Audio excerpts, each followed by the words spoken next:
মাধব কুঞ্জ বিহারী।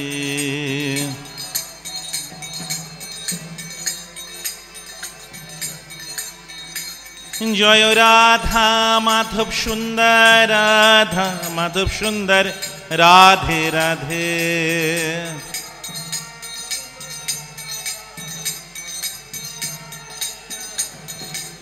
নিতাই গৌর হরি বল, হরি বল, হরি বল, হরি বল।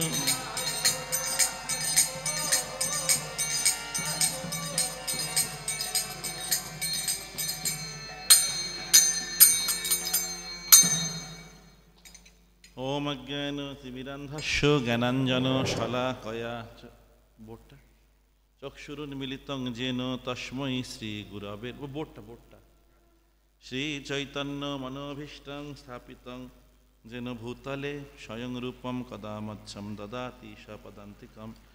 বন্দেহম শ্রীগুরো শ্রীযুত পদকমলম শ্রীগুরানুবৈষ্ণবাংশ্চ শ্রীরূপং সাগ্রজাতং সহগণ রঘুনাথাম্বিতং তম সজীবম সাদ্বৈতং সাবধূতং পরিজন সহিতং কৃষ্ণ চৈতন্য দেবম শ্রী রাধা কৃষ্ণ পাদান সহগণ ললিতা শ্রী বিশাখাম্বিতংশ্চ।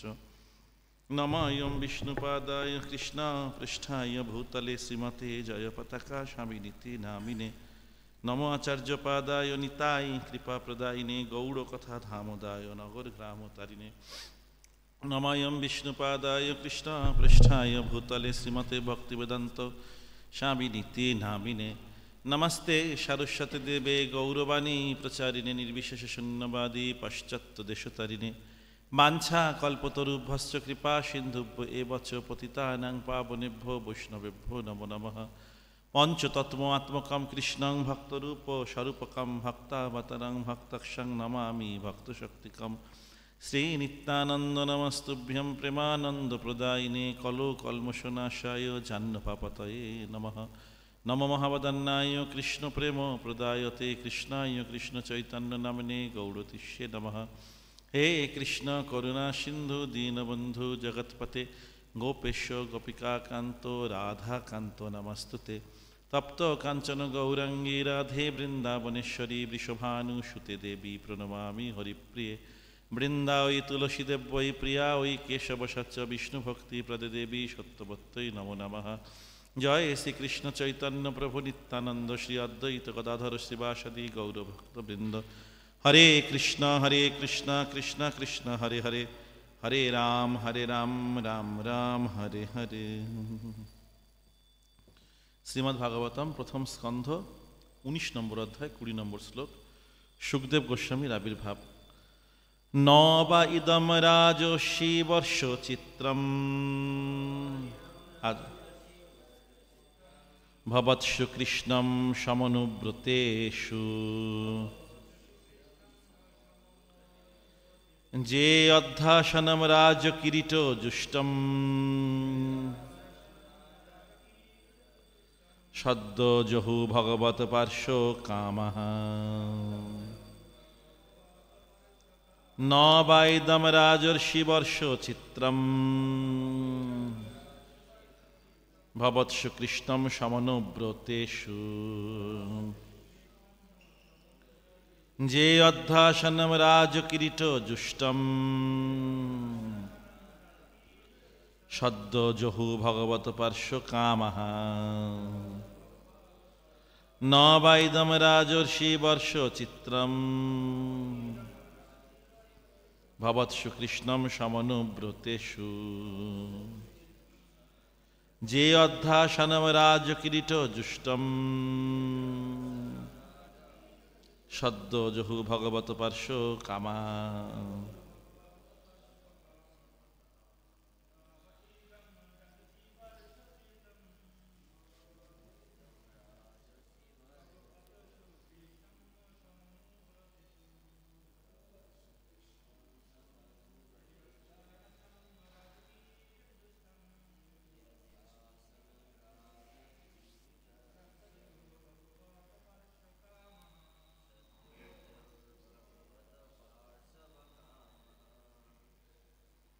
অনুবাদ।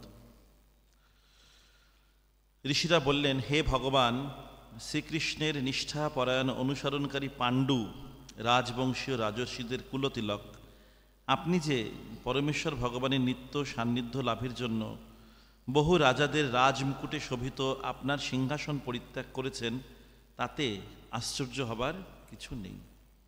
তাৎপর্য: রাষ্ট্রের প্রশাসনিক পদে অধিষ্ঠিত মূর্খ রাজনীতিবিদেরা মনে করে যে তাদের সেই অস্থায়ী পদটি হচ্ছে জীবনের সর্বশ্রেষ্ঠ প্রাপ্তি, এবং তাই তারা তাদের জীবনের অন্তিম সময় পর্যন্ত সেই পদ আঁকড়ে ধরে থাকে।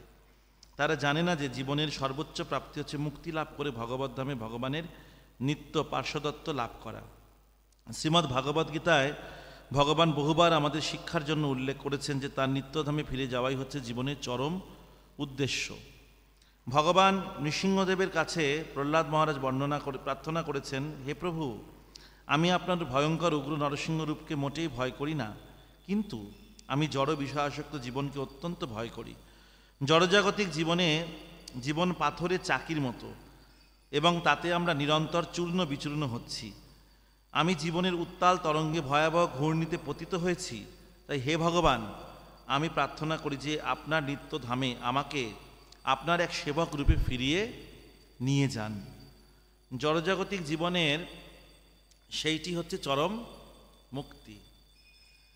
জড়জাগতিক জীবন সম্বন্ধে আমি অত্যন্ত তিক্ত অভিজ্ঞতা লাভ করেছি। আমি আমার কর্মের বশীভূত হয়ে যেই জনিতে জন্মগ্রহণ করেছি, সর্বত্র আমি দুরকমের অত্যন্ত কষ্টদায়ক অভিজ্ঞতা অর্জন করেছি, যথা প্রিয়জনের বিচ্ছেদ আর অবাঞ্ছিতর সংযোগ।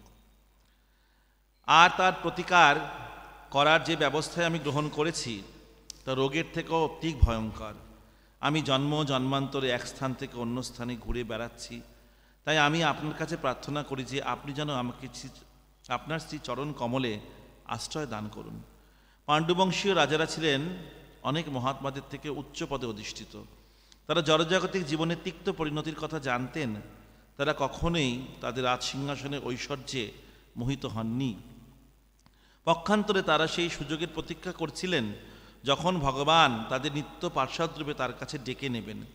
মহারাজ পরীক্ষিত ছিলেন মহারাজ যুধিষ্ঠির উপযুক্ত পৌত্র। মহারাজ যুধিষ্ঠির তার রাজ সিংহাসন হেলাভারে পরিত্যাগ করে তার পৌত্রকে দান করেছিলেন। তেমনি মহারাজ যুধিষ্ঠিরের পৌত্র মহারাজ পরীক্ষিত তার রাজ সিংহাসন হেলাভারে পরিত্যাগ করে তার পুত্র জন্মেজয়কে দান করেছিলেন। সেই বংশের সমস্ত রাজারাই এইভাবে আচরণ করেছিলেন, কেননা তারা ছিলেন সকলেই শ্রীকৃষ্ণের ঐকান্তিক ভক্ত। ভগবানের ভক্তরা কখনোই জড়জাগতিক জীবনের জাঁকজমকের দ্বারা মোহিত হন না। পক্ষান্তরে তারা জড়জাগতের মায়িক অনিত্য বস্তুসমূহের প্রতি অনাসক্ত থেকে নিরপেক্ষ জীবনযাপন করেন। শ্রীল প্রভুপাদ কর্তৃক প্রাঞ্জল তাৎপর্য সমাপ্ত। ওম নমো ভগবতে বাসুদেবায়। ওম নমো ভগবতে বাসুদেবায়। ওম নমো ভগবতে বাসুদেবায়। তো সুন্দরভাবে শ্রীল প্রভুপাদ তাৎপর্য লিখছেন, এবং শ্লোকটা খুব সুন্দর। যে বলছেন যে পরীক্ষিত মহারাজ ছিলেন একজন শশাকরা পৃথিবীর রাজা, তাই তো আমরা সবাই শুনছি কয়েকদিন ধরেই। তো তিনি ঋষিরা বলছেন যে আপনি এত ঐশ্বর্যের মালিক হওয়া সত্ত্বেও শশাকরা পৃথিবীর অধীশ্বর, আমরা তো 2-3 কাঠা জমি হয়তো আমাদের থাকে, আর কি, তাই আমাদের কত অহংকার, তাই না? আপনি এরকম হওয়া সত্ত্বেও এবং আপনার যশ মহিমা, আপনার প্রভাব সমস্ত কিছু অত্যন্ত বিস্তৃত, তৎসত্ত্বেও, এবং আপনি পাণ্ডুবংশীয় রাজাদের রাজকুলতিলক, তৎসত্ত্বেও আপনি সমস্ত কিছু হেলাভরে পরিত্যাগ করেছেন, তাই না? তাতে আশ্চর্য হবার কিছু নেই বলছেন, কেননা আপনার বংশটা হলো খুব উচ্চ বংশ। তা আমরা ভক্তরা কিন্তু সব উচ্চ বংশে আছি, জানেন কি? সবাই আছি না কবিবাবু? কোন বংশে? আমাদের বংশে কি গুরু পরম্পরা বুঝতে পারছেন না? ব্রহ্মদেব গৌরী সম্প্রদায়ের বংশ আমাদের, তাই না? আমাদের ওইসব বংশে চিন্তা করলে হবে না। আমি ব্রাহ্মণ ছিলাম, হ্যাঁ হ্যাঁ, অচ্যুত গোত্র, আমরা যখন দীক্ষা হয়েছে আমরা অচ্যুত গোত্র হয়ে গেছি না, আমাদের কিন্তু ওইসব করতে এখন ভুলে যেতে হবে, ওই বংশ ভুলে যেতে হবে। দীক্ষা নিয়েছি, সদ্গুরুর চরণে এসে পড়েছি, আমাদের এখন বংশ হলো এই গুরু পরম্পরা, দেখছেন তো, সেই বংশ হতে হতে একদম ভগবান শ্রীকৃষ্ণ পর্যন্ত চলে গেছে। আমরা ব্রহ্মমধ্যে গৌড়ীয় এই বংশের মধ্যে রয়েছি, তা আমাদের উচ্চ বংশ। আমাদের কেমন আকাঙ্ক্ষা হতে হবে? এই পরীক্ষিত মহারাজের মতো আকাঙ্ক্ষা হতে হবে, তাই না? প্রভুপাদ বলছেন আমাদের সেই দিন গুনতে হবে কোন দিন ভগবান আমাদেরকে ডেকে নেবেন, তাই তো, তাই না? আমরা ডাকে ভগবান ডেকে নেবে এই কথা বাইরের লোককে বলে খুব ভয় পেয়ে যাবে, কিন্তু আমাদের প্রভুপাদ প্রতি পদক্ষেপে শেখাচ্ছেন যে আমাদের কীভাবে মৃত্যুকে জয় করতে। যে কোনো সময় মৃত্যু আসতে পারে, তাই না? সেই মৃত্যুকে জয় করব কি করে? মৃত্যুটা বড় কথা না, মৃত্যুকে জয় করা বড় কথা। এবং সেই শিক্ষাই সমস্ত ভাগবত গীতা, সমস্ত বৈদিক শাস্ত্রে দেয়া রয়েছে, এবং প্রভুপাদ সেটা বারবার বলছেন। তো আমাদের জীবনটাকে কিভাবে অতিবাহিত করতে হবে সেই সম্বন্ধে খুব সুন্দরভাবে ভাগবতের ৫ম স্কন্ধে ঋষভদেব ওনার পুত্রদেরকে উপদেশ দিয়ে, যদি আমরা যেগুলো জানি তবু বলতে ভালো লাগে খুব। এখানে বলছেন ভগবান ঋষভদেব তার পুত্রদের বলছেন, ১০০ পুত্র। ঋষভদেবের জ্যেষ্ঠ পুত্রের নাম হলো এই ভরত মহারাজ, তারপরে ৯ জন পুত্রের নাম নবযোগেন্দ্র, হ্যাঁ, এসব মহান মহান ঋষি। তো বলছেন, হে পুত্রগণ, এই জগতে দেহধারী প্রাণীদের মধ্যে নরদেহ লাভ করে কেবল ইন্দ্রিয় সুখ ভোগের জন্য দিনরাত কঠোর পরিশ্রম করা উচিত নয়। ওই প্রকার ইন্দ্রিয় সুখ তো বিষ্ঠাভোজী কুকুর শুকররা লাভ করে থাকে। কুকুর শুকর বিষ্ঠা খায়, ওরাও ইন্দ্রিয় তৃপ্তি করছে। ভগবত সেবা পর অপ্রাকৃত তপস্যা করাই উচিত। তো আমাদের ভগবানকে পেতে গেলে কি করতে হবে? তপস্যা করতে হবে, তাই না? তখন তপস্যা করলে কি হবে? তপস্যা করলে আমাদের হৃদয় কি হবে? হৃদয় নির্মল হবে, এবং হৃদয় নির্মল হলে কি হবে? তখন আমরা অন্তহীন চিন্ময় আনন্দ লাভ করতে পারব। এই নরদেহ লাভ করেছি আমরা কি জন্য? প্রত্যেকেই যে আমাদের তপস্যা করার জন্য, তাই না? এই জন্য প্রভুপাদ আমাদেরকে মিনিমাম কিছু, এমন কিছু তপস্যা দেননি, মিনিমাম তপস্যাগুলো দিয়েছেন। মঙ্গলারতি করা, ভাগবতম শোনা, হরিনাম জপ করা, এবং যতদূর সম্ভব আমাদের ইন্দ্রিয় তৃপ্তি থেকে একটু বিরত থাকা। এগুলো করলে, এগুলো তপস্যা, এবং আরও অনেক তপস্যা আছে। এগুলো মিনিমামটা যদি আমরা করি তবু আমাদের কি হবে? আমাদের মঙ্গল সাধন হবে। তো প্রভুপাদ এখানে খুব সুন্দর লিখছেন তাৎপর্যে, যে বলছে বর্তমান যুগের শিক্ষা ব্যবস্থা মানুষকে ইন্দ্রিয় সুখভোগের জন্য কঠোর পরিশ্রম করার শিক্ষা দিচ্ছে। মানুষ কি করছে? এই প্রভুপাদ লিখছেন, মানুষ জীবিকা অর্জনের জন্য ভোরবেলা ঘর থেকে বেরিয়ে যাত্রীপূর্ণ লোকাল ট্রেনে করে অফিসে যাচ্ছে, বুঝলেন? এবং সেখানে ২-৩ ঘন্টা দাঁড়িয়ে, এটা বাস্তবিক জানেন সবাই, হ্যাঁ। তারপরে ২-৩ ঘন্টা ট্রেনের মধ্যে দাঁড়িয়ে তারপরে তার অফিস যাচ্ছে, এবং তারপরে অফিসে গিয়ে সেখানে 10টা-5টা ডিউটি করছে। ডিউটি করবার পরে আবার তারা ওরকমভাবে ২-৩ ঘন্টা ভ্রমণ করে ওরা চলে আসছে, আবার বাড়ি ফিরছে, এবং তারপরে রাত খাওয়া দাওয়া করে রাত্রিবেলা একটু মৈথুন সুখ উপভোগ করবার জন্য তারা এইরকম কঠোর জীবনযাপন করছে। সামান্য কি রাত্রিবেলা একটু মৈথুন সুখ উপভোগ করবো, এটা হলো জীবনের উদ্দেশ্য মানুষ মনে করে নিয়েছে, তাই না? বাচ্চারা সারা সপ্তাহ ধরে বাবার মুখ দেখে না। এখানে শিলিগুড়িতে এরকম হয় না, ছোট জায়গা তো, কলকাতায় বাচ্চারা বাবার মুখ দেখে না, মনে করে মানে বাবা কোথায়? সকালে যখন ঘুমোচ্ছে বাবা বেরিয়ে গেছে, ভোর 4টে-4:30 সময় বেরিয়ে গেল, আর রাত্রিবেলা যখন আসছে বাচ্চা ঘুমোচ্ছে, রাত্রি 11টা বেজে গেল। বুঝতে পেরেছেন ব্যাপারটা? এইরকম। তো সেই জন্য বলছে এই কঠোর পরিশ্রম জীবনে একটু মাত্র সুখ কি না? মৈথুন সুখ। প্রভুপাদ এখানে একদম বলছেন। তাই বলছেন, ঋষভদেব বলছেন, এই প্রকার জীবনযাপন করা মানুষের উদ্দেশ্য নয়, এটা আমাদের উদ্দেশ্য নয়। বুঝতে পেরেছেন? তারপরে বলছেন যে আমাদের পক্ষান্তরে স্ত্রী সঙ্গীদের সঙ্গ নরকের দ্বার স্বরূপ। স্ত্রী সঙ্গ আর স্ত্রী সঙ্গীর সঙ্গ, বুঝলেন? হ্যাঁ, এই যে আমরা সকালে পুনঃপ্রার্থনা করি না, গান আছে নরোত্তম দাস ঠাকুরের, সেসব সঙ্গীর সঙ্গ না পাইয়া কান্দে নরোত্তম দাস, তাই না? তো ভগবত ভক্ত যারা ভক্তি করেছেন এবং তাদের সঙ্গ যারা করেছেন, আমরা কি করি? আমরা সেরকম ধরনের সঙ্গ কামনা করি, ভক্তদের কামনা করা উচিত। পক্ষান্তরে আমাদের বোঝা উচিত স্ত্রী সঙ্গ, এবং তার থেকেও ভয়ঙ্কর কি? স্ত্রী সঙ্গীর সঙ্গ। স্ত্রী সঙ্গীর সঙ্গ যারা করবে তাদের মাথা আরও তাড়াতাড়ি ঘুরে যাবে, তাই না? তাই বলছে, যারা সমদর্শী, ভগবানের নিষ্ঠাপরায়ণ, ক্রোধহীন এবং সমস্ত জীবের হিত সাধনে রত, এবং যারা কখনো অন্যায় আচরণ করেন না তারাই মহাত্মা বলে পরিচিত হন। তা মহাত্মারা কীরকম হবে? সমদর্শী, নিষ্ঠাপরায়ণ ভগবানের প্রতি, তারপরে ক্রোধহীন এবং সমস্ত জীবের হিত সাধন, নির্বৈর সর্বভূতানাং, ভগবদ্গীতার 11 অধ্যায়ের 55 নম্বর শ্লোকে ভগবান বলছেন। হ্যাঁ, সেখানে বলছেন মৎকর্মকৃত মৎপরম মৎভক্ত সঙ্গবর্জিত নির্বৈর সর্বভূতানাং স জ মহাত্মা মামকা পাণ্ডব। যে কেরম ভগবত ভক্তদের চরিত্র কীরকম হবে? তারা বলছেন মত কর্মকৃত, তারা সবসময় কৃষ্ণের জন্য কর্ম করবে। মত পরম, কৃষ্ণকেই পরমেশ্বর ভগবান বলে জানবে। মদ ভক্ত, আমার মানে কৃষ্ণের ভক্ত হবে। এবং সঙ্গবর্জিত, তারা অসৎ সঙ্গ করবেন। তো এখানে প্রভুপাদ চৈতন্য চৈতন্যতে বলছেন কবিরাজ গোস্বামী, অসৎ সঙ্গ ত্যাগ এই বৈষ্ণব আচার, স্ত্রী সঙ্গী এক অসাধু কৃষ্ণ ভক্ত আর। তা আমাদের বৈষ্ণব আচারটা কি? অসৎ সঙ্গ পরিত্যাগ করা। যতক্ষণ আমরা অসৎ সঙ্গ করব ততক্ষণ কি হবে? ততক্ষণ আমাদের কৃষ্ণে মতি হবে না। তাই জন্য আমাদের ভক্তি জীবনে প্রভুপাদ আমাদের 4টে নিয়ম যে দিয়েছেন, ধর্মের 4টে স্তম্ভ, এই 4টে নিয়ম আমাদের কি কঠোরভাবে পালন করবার জন্য বারবার করে প্রভুপাদ আমাদের বলেছেন, তাই না? এবং এখানে এটাকে হেলাফেলা করতে বলেনি। এবং দীক্ষার সময় আমার প্রতিজ্ঞা করা হয় এবং সারা জীবন যাতে আমরা মেনে চলি। কারণ এই যে 4টে স্তম্ভ, এই যদি আমরা পাপাচার করি, তাই না, ভক্তি করছি পাপ কর্ম করছি, তাহলে কি হবে? আমাদের ভক্তি আমাদের হবে না। আমার তেলে জল যেমন মেশে না, তেলের মধ্যে জল দিলে মিশবে, তো ভক্তিও করবো আবার পাপ কর্মে লিপ্ত হব, তাহলে কি হবে? কৃষ্ণ ভক্তি আমাদের হবে না। যেটা হবে সেটা হলো বাহ্যিক, আর কিছুই নয়। তো সেই জন্য আমাদের কেমন জীবনযাপন করা উচিত? এই ভাগবতমের সিদ্ধান্ত অনুযায়ী জীবনযাপন করা উচিত। সেখানে বলছেন, যারা তাদের কৃষ্ণ ভাবনার মধ্যে পুনর্জাগরিত করে তাদের ভগবত প্রেম বিকশিত করতে চান, তাদের কৃষ্ণ সম্বন্ধবিহীন কোনো কিছু করতে তারা চান না। কৃষ্ণ ভাবনার মতো ভক্তরা একমাত্র কৃষ্ণ ছাড়া কোনো কিছু বোঝেন না। তো প্রভুপাদের একবার গীতা পড়েছেন একজন ভক্ত, গীতা পড়ে বলছেন আর একজন ভক্তকে, যে এই প্রভুপাদ সমস্ত গীতা জুড়ে কৃষ্ণ কৃষ্ণ কৃষ্ণ কৃষ্ণ কৃষ্ণ ছাড়া কি তিনি কিছু বুঝতেন না? তো বলছে, সেই ভক্ত বলছে, এবার আপনি প্রভুপাদকে সঠিক বুঝতে পেরেছেন। প্রভুপাদ কৃষ্ণ ছাড়া কিছু বুঝতেন না।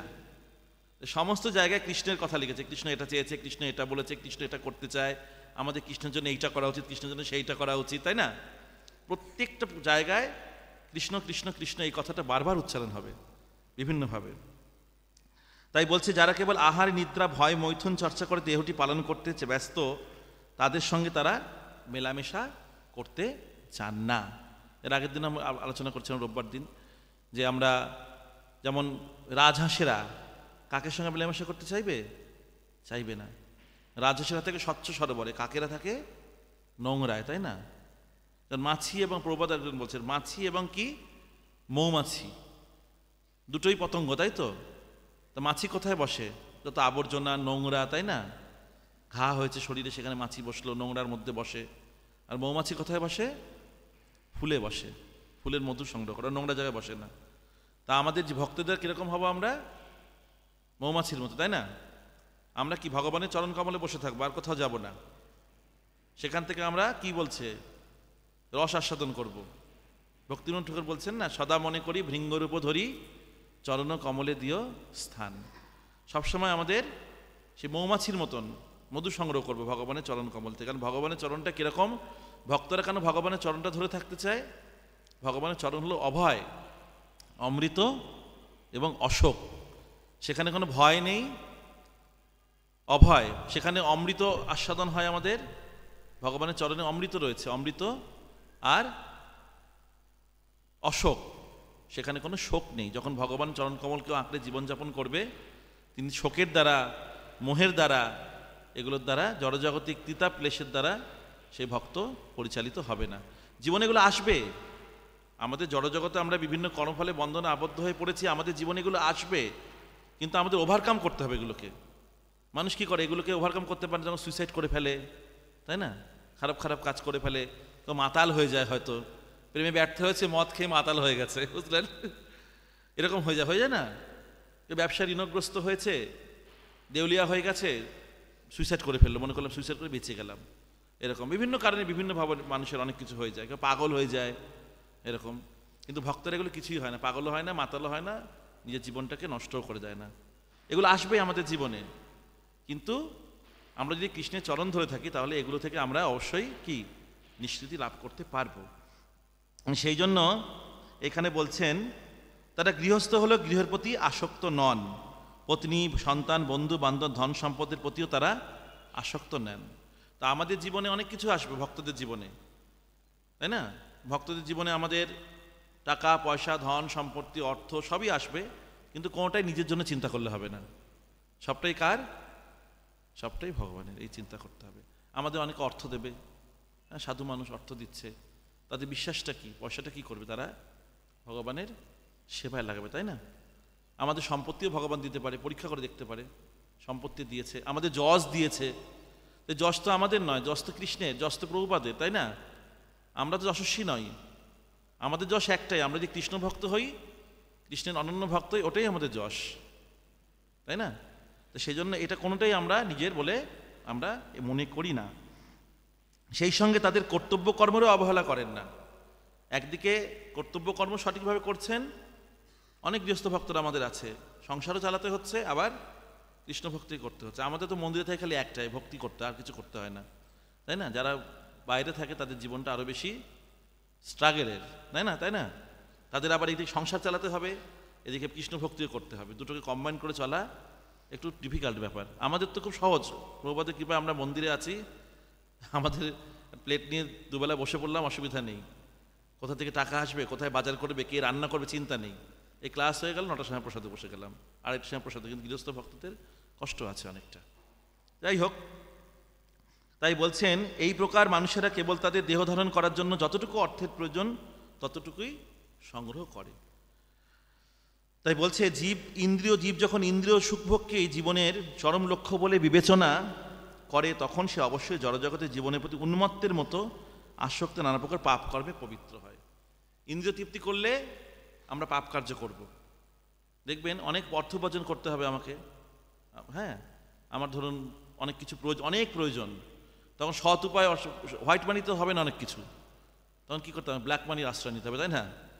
তখন আমাকে কালোবাজারি করতে হবে, চিটিংবাজি করতে হবে, খারাপ কাজে লিপ্ত হতে হবে, তাই না? এখন মানুষ এগুলো আমাদের ভক্তদের কিন্তু খুব গুরুত্বপূর্ণ। এই যে ভাগবতমের এই শ্লোকগুলো, এগুলো আমাদের জীবনের জন্য অমূল্য সম্পদ। আমাদের জীবনে অমূল্য সম্পদে টাকা পয়সা এগুলো নয়, এগুলো প্রয়োজন, কিন্তু এগুলো না। আমরা সময় পেলেই ভাগবতমের শ্লোকগুলো আলোচনা করব। এই যে ভরত মহারাজ এই ঋষভদেব উপদেশ দিচ্ছেন তার পুত্রদেরকে, খুব গুরুত্বপূর্ণ উপদেশ, এগুলো বুঝতে হবে। তা কেননা আমরা প্রতি মুহূর্তে জড়জগতের মধ্যে আছি, জড়জগতের সমস্ত প্রভাবগুলো আমাদের মধ্যে পড়ছে, এবং সেই প্রভাবটা মানে প্রতিকূলে সাঁতার কাটছি না, স্রোত যাচ্ছে এদিকে, আমরা যাচ্ছি এদিকে প্রতিকূলে, তাই না? প্রত্যেকটা মুহূর্তে মুহূর্তে আমাদের বিভিন্ন প্রলোভন, বিভিন্ন সমস্যা, বিভিন্ন রকম প্রবলেম আমাদের মধ্যে আসবে, তাই না? কিন্তু সেগুলোকে আমাদের ওভারকাম করতে হবে, সেগুলোকে কাটিয়ে উঠতে হবে, বুঝতে পেরেছেন? আমাদের বলবে অনেকে, এই তো ওখানে জমি জমা আছে, জমি কিনি, জমির ব্যবসা করি, অমুক করি তমুক করি, অনেক পয়সা হবে, কি আর এই পয়সা কি সংসার চলে, অনেক কথা বলবে। কিন্তু আমাদের বোঝার যতটুকু প্রয়োজন ততটুকু আমাদের জীবনে প্রয়োগ করলে ভালো। অনেক অর্থ, অনেক প্রতিপত্তি কি এগুলো আমাদের সমস্যার কারণ হয়ে দাঁড়াবে, ভগবত ভক্তির প্রতিবন্ধক হবে, এবং শেষে আমাদের মৃত্যুর পরে আবার আমাদের জড়জগতে ফিরে আসতে হবে, জন্ম মৃত্যু জরাবাধি চক্রে। আবার আমাদের এই যে বলছে জীবনটা কি পাথরের চাকির মতন, হ্যাঁ, পাথরের চাকি, জাঁতার মধ্যে কি পড়লে কি হয়? শস্য পড়লে চূর্ণ বিচূর্ণ হয়ে যায় না? আমাদের জীবনটা এরকম জাঁতাকলের মতন, বলে না অনেক সময়, জাঁতাকলে ভেসে গেছি, গৃহস্থ জীবন করছি, জাঁতাকলে পড়ে গেছি, বলে না? জাঁতাকলের মধ্যে পড়লে হবে না, বুঝলেন? আমাদের সেখান থেকে বেরোতে হবে। পাথরের মধ্যে পড়লে কি হয়? পাথরের চাকির মধ্যে পড়লে চূর্ণ বিচূর্ণ হবো। আমরা প্রতি মুহূর্তেই প্রকৃতির কষাঘাতে আমরা চূর্ণ বিচূর্ণ হচ্ছি। সেই জন্য আমাদের খুব ভালোভাবে এই ভগবত ভক্তিটাকে নিষ্ঠার সঙ্গে আশ্রয় নিতে হবে, গ্রহণ করতে হবে। তা প্রভুপাদ চেয়েছেন যার প্রত্যেকটা ভক্তই, প্রত্যেকজন আমরা ইস্কনে আছি, আমরা শুদ্ধ ভক্ত হই এবং প্রত্যেকেই আমরা ভগবানের কাছে যেন ফিরে যেতে পারি। তাই সেই জন্য এখানে বলছেন পরীক্ষিত মহারাজ অপেক্ষা করছেন। প্রভুপাদ লিখছেন তারপর যে তারা অপেক্ষা করতেন, সুযোগের প্রতীক্ষা করতেন। কি প্রতীক্ষা করতেন? ভগবান কবে তাদেরকে নিত্য পার্ষদ রূপে কাছে টেনে নেবেন, পাণ্ডুবংশীয় রাজারা, বুঝতে পেরেছে? তাই আমাদেরকেও ওয়েট করতে হবে, প্রতীক্ষা করতে হবে। আর প্রতীক্ষাটাই হলো তপস্যা। আমরা তপস্যা করবো ভালো করে, ভগবানের প্রতি যখন আমাদের চিত্ত আসক্ত হবে, কৃষ্ণ ছাড়া মন অন্যদিকে যাবে না, তখন আমাদের ভগবান আমাদের ডেকে দেবে। কারণ ভগবান যাকে তাকে ডাকবে না, ভগবত ধামে গিয়ে আমরা এখন জাগতিক চিন্তা করছি, তো ডাকবে? তো ভগবান তো পিওর করে আমাদের ডাকবেন না, একদম পরিশুদ্ধ করে ডাকবেন। হয়তো আমাদের নিঃস্ব রিক্ত করে দিতে পারেন, অসুবিধা নেই, তাই না? অনেক সময় আমাদের রোগ হয়, তখন বলে প্রভু আমি তো কোনো ক্ষতি করিনি সারা জীবন কারুর, আরে এ জন্মে করিনি সে জন্মে করেছিলাম হয়তো, কে কি জানে, তাই না? সেই জন্য আমাদের সবসময় ভগবানের কি চরণের আশ্রয় নিয়ে আমাদের জীবনযাপন করা উচিত, তাহলে আমরা জীবনে চরম সার্থকতা লাভ করতে পারব। জয় গ্রন্থরাজ শ্রীমদ্ ভাগবতম কি, জয় সমাবেত গৌর ভক্তবৃন্দ কি, জয় জয় তাই গৌর প্রেমানন্দে হরি।